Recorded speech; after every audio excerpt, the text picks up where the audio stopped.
Hello and welcome to Be the Change, a new YouTube series brought to you by Canadian Gender Equity. My name is Corey Hunter and I'm going to be your host over this Friday YouTube series that'll be coming out every week. We're going to be putting out these 10 to 20 minute long videos that are going to be little educational snippets, providing insight and more awareness for the LGBTQ plus community. We're going to be providing insight to terminology, language, methodologies, approaches, and resources. Now, in addition to that, we're also going to be talking about some of the services that we provide and some of the ways that you can connect with your community to either provide better support or to receive the support that you need. So to get us started off today, I'd like to use this premiere video as an opportunity to introduce myself as well as Canadian Gender Equity and tell you a little bit about how these things have gotten to where they are today and where we're going to be going in the future. First of all, I want to acknowledge that Canadian Gender Equity is a nonprofit in the making, and we are currently looking at spreading a message of inclusivity, awareness, and support for the LGBTQ plus community, as well as for youth and families as a whole across Atlantic Canada.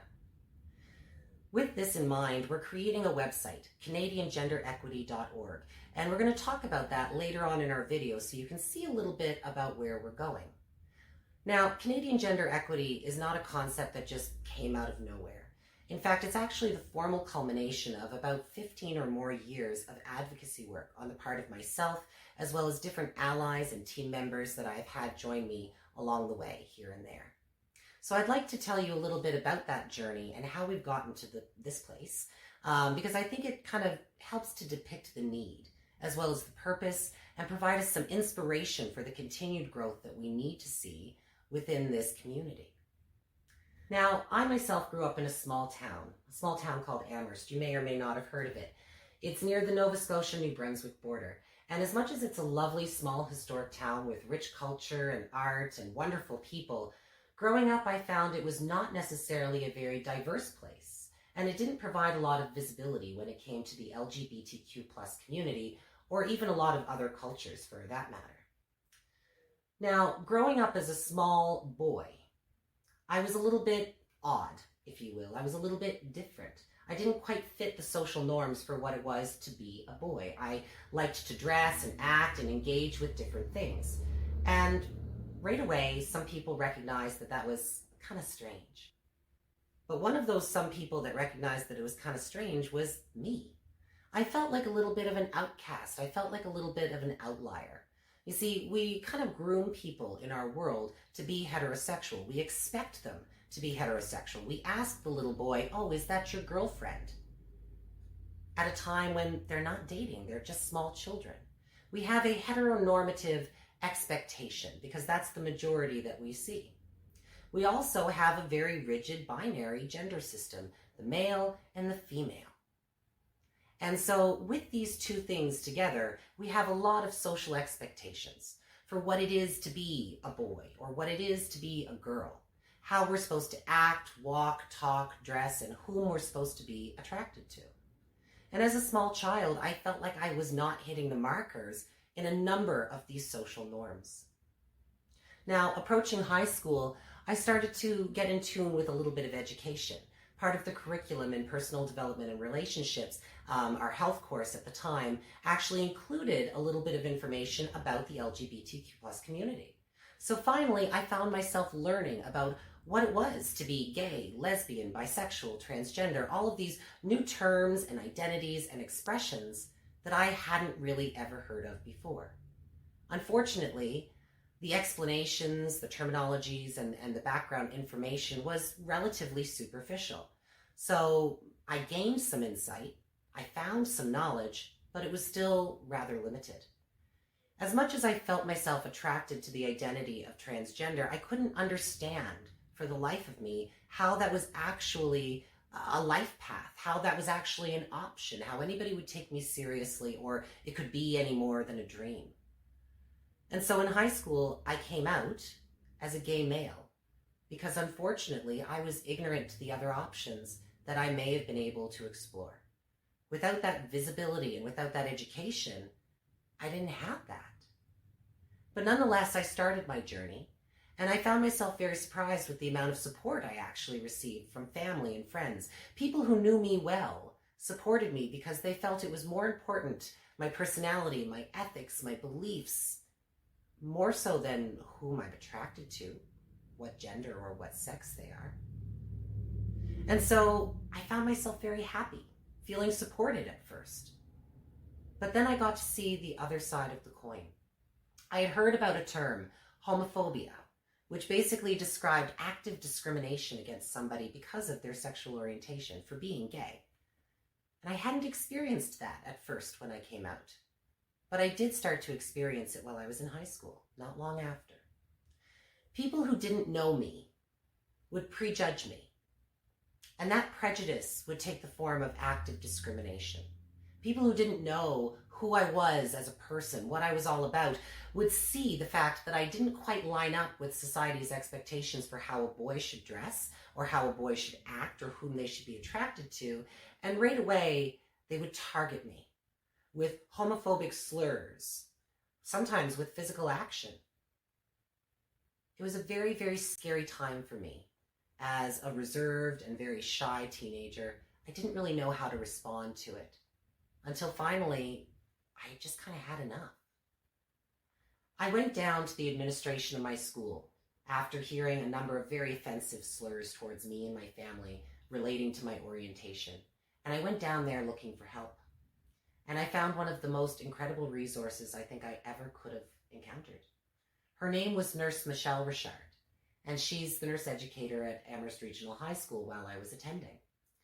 She expressed to me that other students had been in the walls of our high school and been having similar struggles over the years. She had hoped to start a gay-straight alliance, as had our guidance department and other members of our admin team, but for one reason or another, the program always seemed to stagnate while they were trying to develop it. There either wasn't enough interest from students, or there wasn't enough support from an area of administration, or something would happen that would stop it. But now things were different. Now they had a student who was actively experiencing homophobia and discrimination, who was speaking up and saying, I need resources, I need change. And all of a sudden, that was a new driving force. It was a new catalyst to get things going. But I couldn't do it by myself. I did it with the help of Michelle, that nurse educator. I did it with the help of our guidance counselors. I did it with the help of other students. And I very quickly learned that we were going to make a pretty big difference. While I was in high school, we started that Gay-Straight Alliance. And while I thought I was the only one who was living in a lonely, scared, pushed out to the fringes of society kind of, way, I thought I was alone. It turned out I wasn't. Not long after we started that GSA, the first few meetings, it was just me and the facilitators, the adults. But not long after that, other students started coming. Other people started showing up. And we started recognizing that this was a huge support for them. And so our GSA continued, and some days, some years, we'd have small numbers, other years it would grow. But it was always consistently there as a support, starting from then and continuing on until now. We didn't stop there, though. Once we realized that we were having a huge impact on the students in our community, we started traveling around to other schools, to teachers' conferences, anybody that would like to listen to us, to talk to them about homophobia, discrimination, and what we needed to do to create safe spaces for people. It was uncomfortable sometimes. I remember giving a speech in the Lion's Den and having everybody in the room looking down at the floor, all of these public figures, and they looked so uncomfortable, like, where's the nearest escape exit? But that eventually started to change because I wasn't doing things alone. I wasn't one voice whispering in a corner. I was a voice calling out for support and help, and other people were joining my team, and we were becoming a herd of people. We were being listened to, and change was happening. Discussions were happening. From the time I started this movement with those other individuals in my early high school years till when I graduated in 2008, a lot changed in my community. We hosted our very first Pride celebration in 2008. We had several events, a little picnic, down on the beach. We had a dance, we had a flag raising, a panel forum where myself and other individuals got to share about their stories and ask questions and answer questions. It was interesting. We had participants at every single event, even if some of them, it was a small crowd. And that inspired us to keep pushing forward and to continue creating visibility as a community. Now, from 2008 up until now, a whole lot changed. I went to university, I went on several trips, I started experiencing the world. Social media came out as a huge boom. Suddenly everything is at our fingertips so instantly. I learned a lot. And one of the things I learned about was the transgender community. I learned about social transitions. I learned about changing your body with hormone replacement therapy. I learned about surgical options. I learned about so many different things. And all of a sudden, with my open mind, I started to understand myself better. That initial reaction I had had as a much younger person to the transgender concept came rushing back, but with a newfound understanding of what I could actually do about it.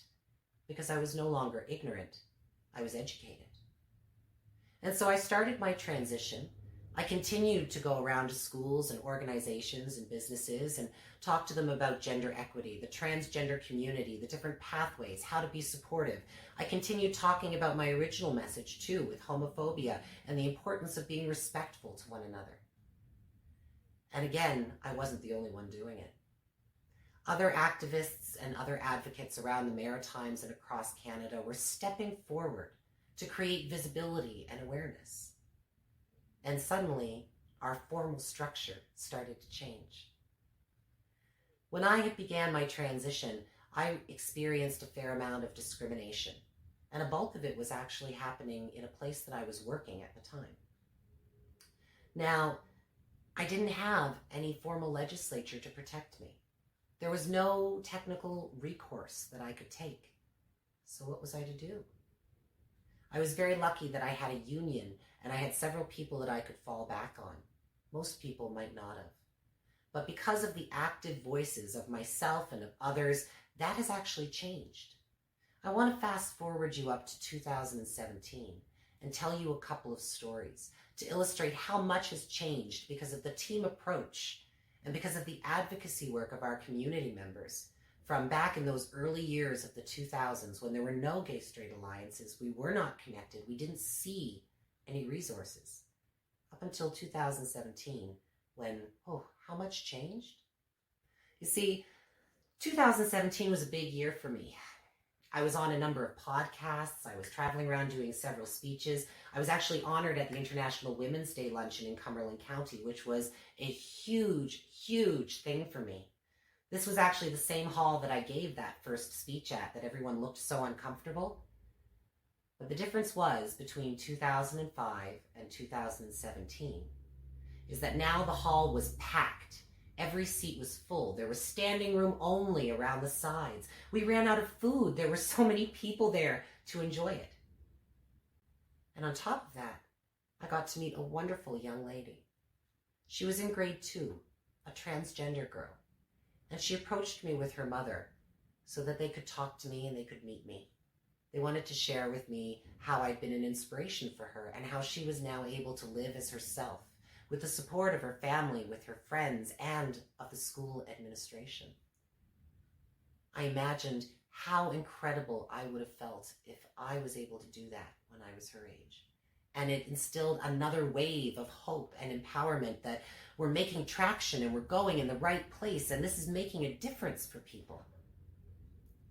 That summer, Amherst had another Pride celebration. I told you earlier, it keeps growing and it keeps growing, and that's what it did. Well, from 2008 till 2017, it grew a lot. That year, we had our very first Pride Parade. The streets were lined with people out there to support, and they were full of people marching and walking and riding in floats. There were families. There was everybody from toddlers and babies to senior citizens, people of all ages and colors and backgrounds and ethnicities, of all different orientations and different gender expressions. Our entire community came out to celebrate its diversity. And it was a magical, magical day. The most magical moment, though, it wasn't getting to sit on the fancy convertible and wave to everybody as the Grand Marshal. It wasn't the pretty dress I got to go out and buy. It was when I got to see that little girl again, the one that I met at the International Women's Day luncheon. The parade had just finished, and I was up on the bandstand getting ready to give my speech. And I saw her coming up to her mother, who was on the bandstand with me. And I crouched down to her level, and I started to ask her a couple questions. I wanted to know, after this parade, how did she feel? What did she feel about today's events, our very first parade? And her commentary to me was that she felt proud and safe to be a girl in Amherst. Being proud and safe to be a girl is something that I still have moments that I struggle with. I can't say that confidently every single day. But to see that courage and to see that sureness and to see that passion in her eyes that I can be myself and I am safe and I'm okay, it was everything I could do to fight back the tears before I went to that microphone. And to this day, it continues to be an inspiring moment to me. You see, that celebration happened and all of that growth happened because we were a team. Because there was myself and there were other people in our communities working together to facilitate change. My moments of greatest success have never been when I'm doing something alone. In fact, they've been at times when I'm working with a team, people who share my goals and my values, my beliefs, and the direction. You can accomplish so much when you work together. And so that's where we found ourselves in 2017. We found ourselves with legislature to protect one another from our gender expression. We found ourselves with pride celebrations. We found ourselves in communities, large and small, that were all coming together from all walks of life to say diversity is a good thing. Let's work on our inclusion. It was truly magical. But where does that leave us now? We're not done the battle. You see, that same year, New Brunswick started covering transitioning medications for New Brunswickers. The final province that was providing nothing under Medicare. So now every province across Canada provides something, but they don't all provide the same thing. There are still barriers and inequities of service. There are still active prejudices out there that are causing people to be unable to move forward. There are still other members of the LGBTQ plus community who don't feel accepted and who don't feel welcomed. So although we've seen all of this progress, and 2017 is a great highlighting year to showcase that, we also need to recognize there's a whole lot more we got to do, isn't there? That's where Canadian gender equity comes in. We're looking to provide a new level of education for people. We're looking to provide a new level of community connectedness and a new level of support. If you go to CanadianGenderEquity.org, I'd like to give you a little sneak peek of what's there. On our homepage, you'll find a little blurb about us. You'll find a contact form where you can reach out and get a hold of us, tell us who you are and what kind of resources or information it is that you're looking for. So lots of pretty straightforward information there. You'll also notice there are buttons along the top, and these are going to take you to other avenues of support too. You can check out my profile by clicking on the About. You can also learn about the services that we've offered previously and are continuing to offer moving forward. Things like in-person workshops, speeches, lectures, and presentations, but also remote interviews and presentations and remote delivered webinars and workshops as well. You'll find all sorts of media up here too. There's a gallery with pictures of previous events. That way you can check out exactly what it is that we've done in the past and what it is we're doing now. And you can also go and check out our other current social media developments. We've launched a new Instagram page as well as a new Facebook page. And now with this premiere video, we'll be putting out our weekly YouTube series. All of those, as well as our previous webinars and speeches, are all available on our website, and they'll continue to be as they're developed moving forward. Canadian Gender Equity is looking to be there for you. We're looking for you to be there for us. We want to create a sense of community and a sense of support and inclusion, not only for the LGBTQ plus community, but for families and youth as a whole. On our website, we're currently undertaking the development of resource pages so that we can help you better connect with the professionals and the community members that you need in order to move forward and to be successful. Atlantic Canada has so much to offer us, but what we need is a roadmap. We all need to be on the same page. We all need to be supportive, inclusive, and we need to be educated. And so that's why we're here. That's why Canadian Gender Equity has become a thing. And much like I said earlier, it's becoming a thing because of the teamwork aspect. Once upon a time, I was a single individual going around trying to find supports. And slowly, I amassed allies and people that would join my cause. And as that has continued to grow, so has our ability to provide support and to provide resources and to provide services for people like you. So now with a team of volunteers and students, I'm very excited to be launching this new endeavor and this new platform, and I'm optimistic that you're going to be staying tuned to support us along the way. Currently, in 2020, I find myself a post-secondary educator. I teach a program called Child and Youth Care with Addictions Practitioners, which is a largely psychology and sociology-based program. And it's really complemented my previous work history. I used to manage and be a part of a team that oversaw residential homes for complex case youth. These things coming together now allow me to connect with so many different people on so many different levels. Students, volunteers, professionals, youth, so many people. And what I've learned, and I cannot say enough in this intro video, is the power of connection is what helps us to move forward. We need these resources now more than ever. Even with our Facebook page only being launched for 3 days, I've already had several really messages, kind of echoing the fact that gender is not a self-expression. It's about your body parts. There's still a lot of ignorant views out there, and we are here to educate in a positive, goal-focused way. So with that, I guess we're kind of at the end of our time for today.